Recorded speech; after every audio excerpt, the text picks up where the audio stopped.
Today, I want to talk about a very good friend of mine who has a very successful design company. And in 2025, they started to automate everything. So, client feedback loops and emails and picture generation and the whole workflow is now automated. And when I met him last week, and we wanted to talk about a consulting project we want to work on together, he said that he's totally afraid and totally surprised how he lost his uniqueness. Everything what they produce at the moment, he told me, looks like the same thing, one thing, which is produced by one machine or robot or something he doesn't understand anymore. So, what he lost in his way, he said, when everything looks similar and the outputs are similar, is his human touch in that. The text sounds similar, the picture generation makes similar pictures. When he looks at his screen and looks at his projects he's working on now, he says there is no more thing that is like touchable for them, that is like humanized. And maybe you feel the same at the moment. And that's why I'm here today and wanted to talk about this. We arrived at a turning point where AI takes over a lot of business sectors and as well our private life. But what we lose at the moment is the so called friction point where we still feel ourselves as humans and everything what we do is not automated but has still a touch of humanity.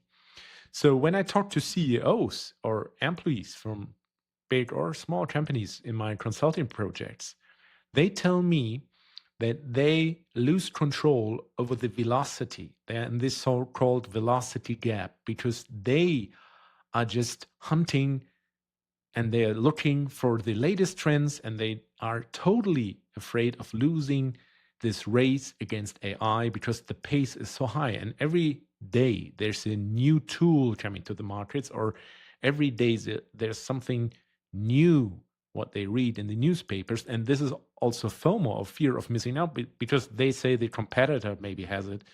But I have a huge problem in my company to communicate this as well to my employees. So, how can we stop here and just rest and just come back to our humanity? I think we have to look at the whole process. And me, with my company, we're structuring this in three parts. First of all, every project you're working on needs to reflect on what we call the deep time. You always need people in your team with a lot of experience, or you have to do the research in the history books.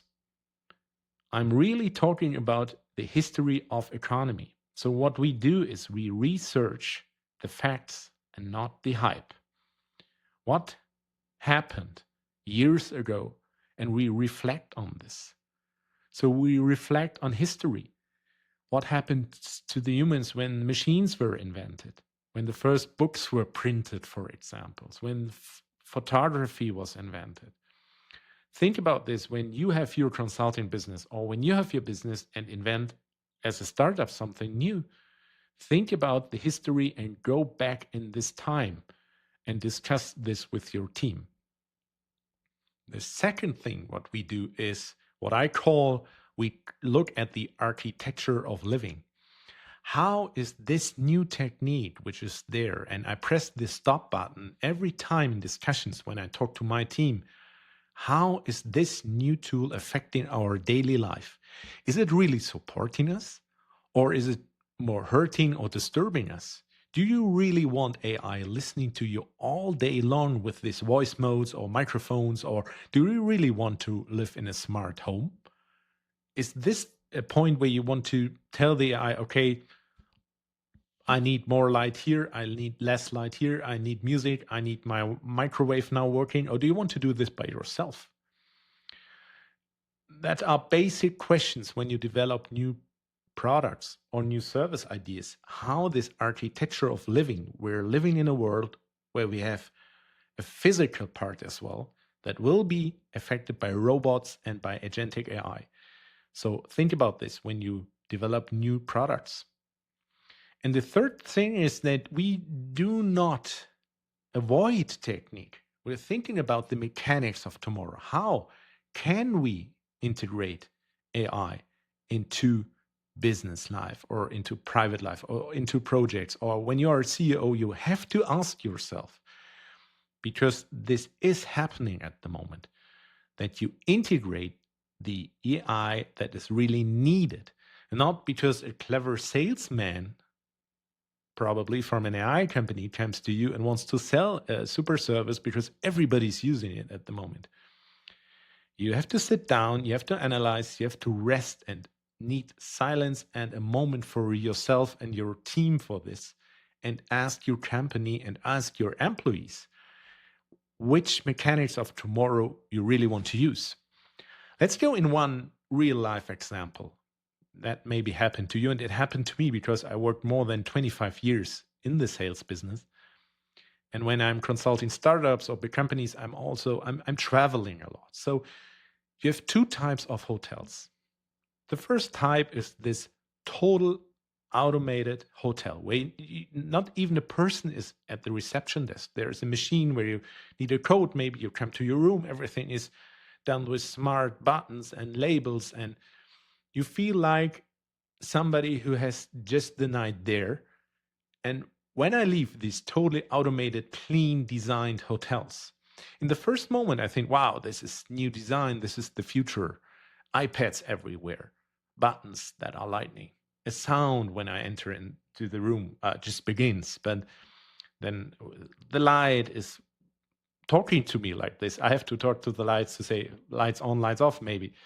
But in a way, I don't know if this is really what we want as humans, because when I leave these hotels, I will never come back because it felt totally artificial for me, totally no human spirit in that. And then the other hotels you may know as well, and I do this not from a holidays, but just from business travel as well. You have a person that knows your name and that speaks to you from the moment you arrive, and that knows to recommend you something like a good cup of coffee or tea or restaurant in the area. And in the room, there are not totally old furnitures, but wooden stuff or furnitures and the bed that you like. And the bathroom is not totally automated with lights, or the shower has lights, but you can actually use it without pressing like 10 or 20 buttons.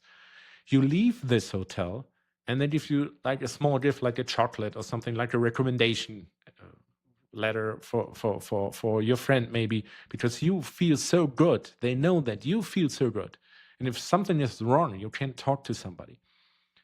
So I think I will, every time when I'm in these hotels, I just come back. It gives me this feeling of sleeping well and still talking as well. When I have my breakfast, I want to talk to somebody. I don't want to talk to a robot who's just having the breakfast with me and just maybe clearing the desk or the table there. So I don't want to pitch you here a sales pitch, but I just want to talk about these things that happen at the moment. What I will do, I'll leave a link in the comment. When you want to talk about AI in the future and how we can regain our human side here, just contact me and just let's talk about this. I hope to see you in the next video.